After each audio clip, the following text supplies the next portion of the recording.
எல்லோருக்கும் வணக்கம். எல்லோரும் எப்படி இருக்கிறீங்க? எல்லோரும் ரொம்ப நல்லா இருக்குன்னு நினைக்கிறேன். நான் இங்கே ரொம்ப நல்லா இருக்கிறேன். உங்களோட லவ்வாலையும் உங்களோட சப்போர்ட்டாலையும் ரொம்ப நல்லா இருக்கிறேன்.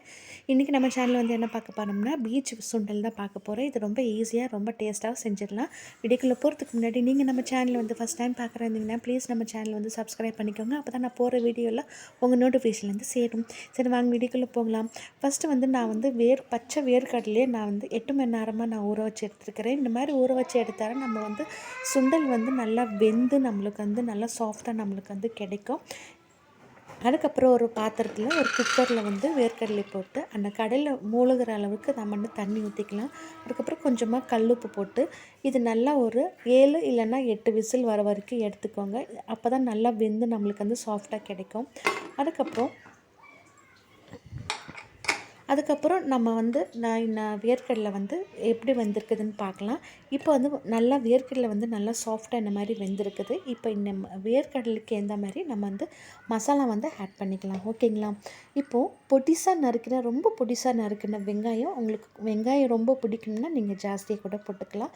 நான் இந்த கடலுக்கு எந்த மாதிரி நான் வெங்காயம் போட்டுக்கிட்டேன். அதுக்கப்புறம் பொடிசாக நறுக்கின தக்காளி, ரொம்ப பொடிசாக நறுக்கணுன்னா அப்போ தான் பசங்களுக்கெல்லாம் சாப்பிடும்போது பல்ல எதுவும் படாமல் இருக்கும்.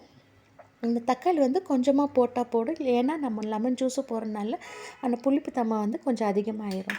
அதுக்கப்புறம் துருவின கேரட் வந்து எவ்வளோ வேணாலும் நம்ம போட்டுக்கலாம். இது வந்து கேரட் வந்து நம்ம உடம்புக்கு ரொம்ப நல்லது. அதனால் கேரட்டை வந்து நீங்கள் உங்களோட டேஸ்ட்டுக்கு அந்த மாதிரி நீங்கள் போட்டுக்கோங்க. அதுக்கப்புறம் புதுசாக நறுக்குன்னா கொத்தமல்லி தழை. நான் வந்து கொத்தமல்லி தழை ஃபுல்லாகவே நான் போட்டுக்கிறேன். எனக்கு கொத்தமல்லி தழைன்னா ரொம்ப பிடிக்கும். அதனால் நான் கொஞ்சம் நிறையாவே நான் போட்டுக்கிட்டேன்.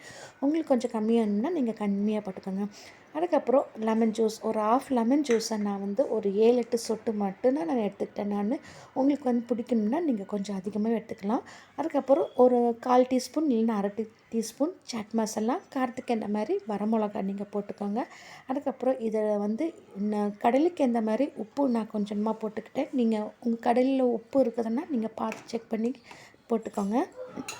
இதை நல்லா மிக்ஸ் பண்ணி விட்டு எடுத்திங்கன்னா நம்மளோட பீச் சுண்டல் வந்து சூப்பராக ரெடி ஆயிடுச்சு. நீங்கள் ஈவினிங் ஸ்நாக்ஸாகவோ இல்லை நைட் டின்னராக கூட நீங்கள் கொடுக்கலாம். நல்ல ஃபில்லிங்லாம் இருக்கும்.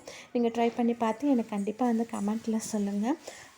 இது வந்து ரொம்ப ஹெல்தி கூட. நீங்கள் சாலடுக்கு மாதிரி கூட நீங்கள் நைட்டு வந்து குழந்தைங்களுக்கு வந்து கொஞ்சம் மத்தியானம் ஹெவியாக நீங்கள் சாப்பிட்டீங்களா நீங்கள் இந்த மாதிரி கூட நீங்கள் வச்சு கூட நீங்கள் தாராளமாக நீங்கள் சாப்பிடலாம். நீங்கள் ஃப்ரெண்ட்ஸ் இந்த மாதிரி நீங்கள் வந்து உங்கள் வீட்டில் வந்து ட்ரை பண்ணி பாருங்கள். உங்கள் வீட்லேயே எல்லாத்துக்கும் இந்த பீச் சுண்டல் பிடிக்கும்னு நினைக்கிறேன். உங்களுக்கு இந்த வீடியோ பிடிச்சிச்சின்னா ப்ளீஸ் என்னோடய சேனலில் வந்து ஒரு சின்ன லைக் கொடுங்க.